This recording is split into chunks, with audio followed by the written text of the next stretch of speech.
Как избавиться от храпа за 3 упражнения. Чаще всего храп это от избытка лишнего веса, расслабленные мышцы мягкого неба.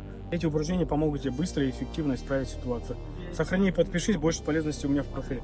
Смотри упражнение. Первое упражнение простое. Тебе нужно будет пальцем большой руки достать до мягкого неба и продавить его вверх. То есть смотри упражнение.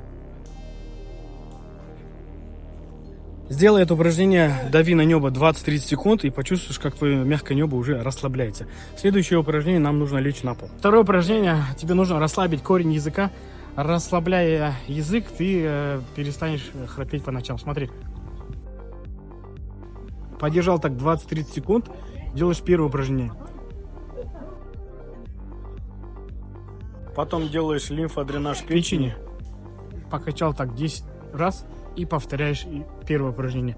Повтори эти все 3 упражнения перед сном за 5 минут и напиши в комментарии, как тебе.